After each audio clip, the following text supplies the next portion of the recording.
আসসালামু আলাইকুম, কেমন আছেন সবাই? কোরবানির ঈদ আর সেই ঈদে চাউলের রুটি দিয়ে মাংস খাবো না, তা কি করে হয় বলুন তো? আজকে আপনাদের সাথে কোনো রকম ডোয়ের ঝামেলা ছাড়া এবং বেলাবেলি ছাড়া কিন্তু মাত্র 1 মিনিটে কিভাবে চাউলের আটার পাতলা নরম তুলতুলে রুটি তৈরি করবেন সেই রেসিপিটাই শেয়ার করব। আশা করছি ভালো লাগবে। তার জন্য এখানে আমি নিয়েছি 1 বাটি চাউলের গুঁড়া। এখানে আমি 1 বাটি ভেজা চাউলের গুঁড়া নিয়েছি আর হাফ বাটি নিয়েছি শুকনা চাউলের গুঁড়া। আপনারা চাইলে যে কোনো একটা নিতে পারেন। দিয়ে দিচ্ছি পরিমাণ মতো লবণ। এখন সব কিছু একসাথে একটু মিশিয়ে নিচ্ছি। এখন অল্প অল্প পানি দিয়ে এটাকে আগে খুব ভালো করে হাত দিয়ে মাখিয়ে নিব।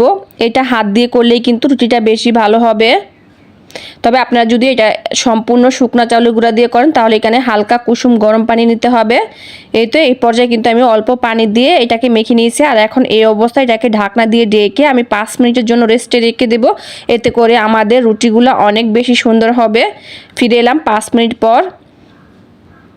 5 মিনিট পর এখন আমি এখানে দিয়ে দিচ্ছি একটা ডিম। এই ডিমটা দেওয়ার কারণে কিন্তু এই রুটিটা অনেক বেশি নরম হবে। আর এটা তৈরি করে আপনি যদি 1 থেকে 2 ঘন্টা পর্যন্ত রেখে দেন কোনো রকম শক্ত হবে না, একদম নরম থাকবে আর খেতে ভালো লাগবে। এখন ডিম দিয়ে আমি কিন্তু এই চাউলের আটাটাকে আরও খুব ভালো করে ফেটিয়ে নিচ্ছি। এখানে আমি আরও একটু পানি দিয়ে দিচ্ছি, তারপর আবার একটু ভালো করে ফেটিয়ে নিচ্ছি। এখন আমি একটা চামচ দিয়ে উঠিয়ে দেখে নিচ্ছি আমার ব্যাটারটা এখানে ঠিক আছে কিনা। ব্যাটারটা আমার কাছে মনে হচ্ছে যেন আরও একটু পানি লাগবে, একটু ঘন মনে হচ্ছে। বেশি ঘন করলে কিন্তু এই রুটিটা ভালো হবে না। তাই আমি আরও 1 টেবিল চামচ পরিমাণ পানি দিয়ে নিয়েছি। পানিটা দিয়ে আবারও খুব ভালো করে নেড়ে চেড়ে আমি এখানে সুন্দর একটা পাতলা ব্যাটার তৈরি করে নিয়েছি। আর এই রুটিটা তৈরি করার জন্য চুলায় আমি আগে থেকে একটা ফ্রাই প্যান বসিয়ে দিয়েছি। প্রথম রুটিটা দেওয়ার আগে একটু ব্রাশ দিয়ে হালকা তেল ব্রাশ করে দিচ্ছি।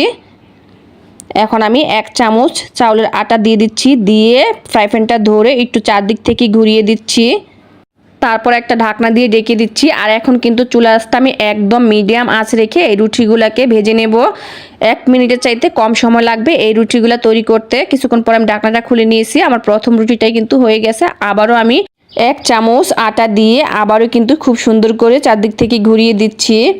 আর এই অবস্থায় কিন্তু চুলার আঁচটা একদম মিডিয়াম আঁচে রেখে রুটিগুলো তৈরি করতে হবে। প্রত্যেকটাই রুটি অনেক বেশি সুন্দর হয়েছে। আর এই রুটিটা দেখে আপনারা নিশ্চয়ই বুঝতে পারতেছেন এটা কতটা পাতলা হচ্ছে। এই কোরবানির ঈদে আপনি বেলাবেলি ঝামেলায় ছাড়া কিন্তু খুব সহজে ঝটপট এরকম একটা রুটি তৈরি করতে পারেন। আর এই চাউলের রুটি দিয়ে মাংস খেতে অনেক বেশি মজা লাগে। তাই আপনারা অবশ্যই কিন্তু একবার বাসায় ট্রাই করবেন এভাবে রুটি তৈরি করে।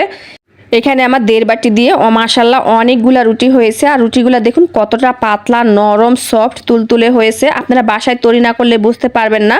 এই কোরবানির ঈদে কোনো রকম বেলাবেলি ঝামেলাই ছাড়া ঝটপট এই নাস্তাটা তৈরি করতে পারেন। বাসার সবাইকে নিয়ে খেতে পারেন, সবাই অনেক বেশি পছন্দ করবে। আর এই রুটিটা কিন্তু খেতে অনেক বেশি নরম সফট তুলতুলে হয়। এটা কিন্তু অনেকক্ষণ পর্যন্ত নরম থাকবে।